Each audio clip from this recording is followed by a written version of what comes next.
হাওড়া পুরসভার ৪৪ নম্বর ওয়ার্ডের শরৎ চ্যাটার্জি রোডের একটি বেআইনি বাড়ি ভাঙতে নিয়ে আসা হলো বুলডোজার। আজ দুপুরে হাওড়া পুরসভার বুলডোজার দিয়ে বেআইনি নির্মাণ অংশ ভাঙা শুরু হয়। হাওড়া পুরসভার বিল্ডিং ডিপার্টমেন্ট সূত্রে খবর, ওই বাড়ির G+1 নির্মাণের অনুমতি ছিল। সেখানে অতিরিক্ত 4টি ফ্লোর তৈরি করা হয়। ঘটনাস্থলে চ্যাটার্জিহাট থানার পুলিশ এবং কেন্দ্রীয় বাহিনীর জওয়ান যুদ্ধকালীন তৎপরতায় ভাঙার কাজ চলছে। ঘটনাস্থলে চাপা উত্তেজনা। আপনারা দেখছেন H+ সিটি নিউজ।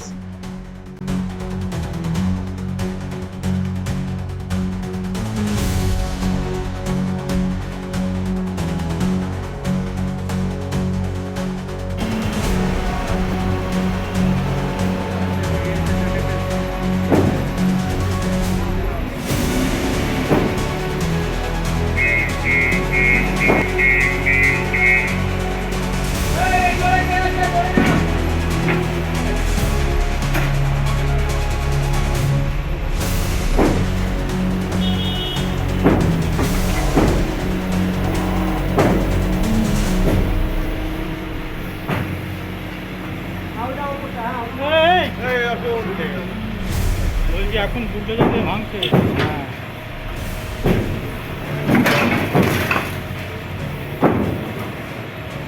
আমি আছি ভিডিও।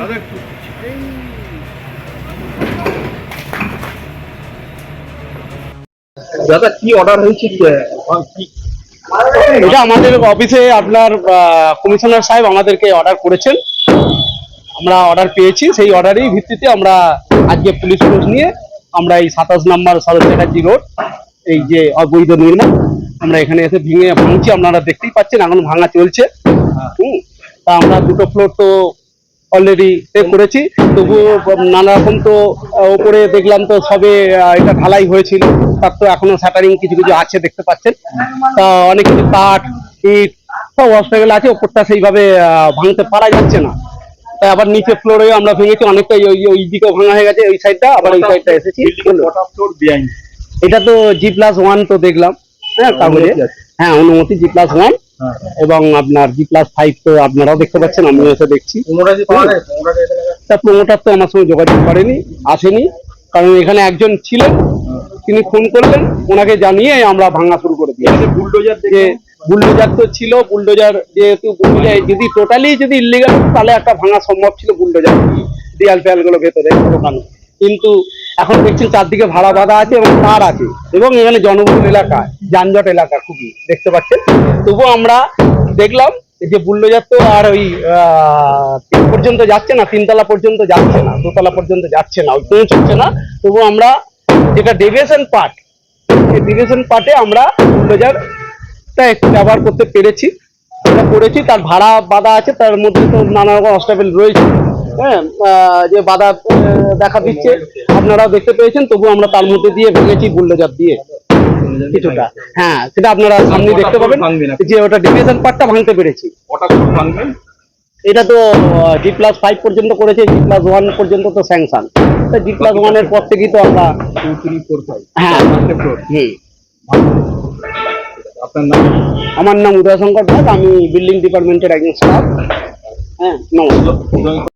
বিল্ডিংটা বেআইনি বিল্ডিং আজকে পুরসভা ভাঙতে এসেছে, তো আপনারা তো এখানকার স্থানীয় লোক, কতদিন ধরে দেখছেন এই বিল্ডিংটা? 1.5 বছর ধরে, 1 বছর 2 বছর ধরে। আপনাদের কি মনে হয় এটা বেআইনি বিল্ডিং? অবশ্যই। কেন বলছেন বেআইনি? কারণ এখন স্যাংশন কর্পোরেশন নেই, স্যাংশন হবে কী করে? স্যাংশন পাওয়ার কথা নয় 4তলা ওঠার। রাস্তার মুখে, তারপর রাস্তার মুখে 3 ফুটও জায়গা ছাড়া নেই। রাস্তার উপরে এই ধরনের লম্বা উঁচু বিল্ডিং, এটা ফলে চারপাশে অন্য যাদের দোকান রয়েছে, বাড়িঘর রয়েছে, সেগুলো তো হ্যাঁ অসুবিধা হয় তো, যানবাহন মাঝে মধ্যেই ইয়ে হয়ে যায়। আপনারা কি এই নিয়ে এর আগে বলেছিলেন যে বেআইনি বিল্ডিং এটা? না, বলার মতো কেউ ছিল না যে হয়তো বলবে। কর্পোরেশন বা কোথাও কমপ্লেন করেছিলেন? না না, একবার পড়ানো হয়েছিল, আশেপাশ থেকেই করেছিল, একজন খবর পেয়েছিল, কিন্তু কোনো কাজ হয়নি। না আমরাও কাউকে কিছু বলিনি, কারণ হবে না কাজ জেনেই আমরা। এর আগে কি কর্পোরেশন থেকে ভাঙতে এসেছিল? না না, এই যে আজকে বেআইনি জানতে পেরে ভাঙা চলছে, এইটার কি প্রতিক্রিয়া? এইটা আমার মতে ঠিক হচ্ছে। আপনার কি মনে হয় যে এটা নতুন সরকার আসার পরেই এই হ্যাঁ, কাজটা অবশ্যই। শুরু হলো দ্রুত হবে নতুন সরকার এসছে বলেই এটা হচ্ছে, নাহলে এটা হতো না, এটা পুরোপুরি একটা হয়ে যাবে। কেন হচ্ছেন মানে এটা পুরো দুর্নীতি? অবশ্যই আপনার নাম? একটা না তো প্রচুর আছে। আপনার নাম? আমার নাম সৈকত চক্রবর্তী।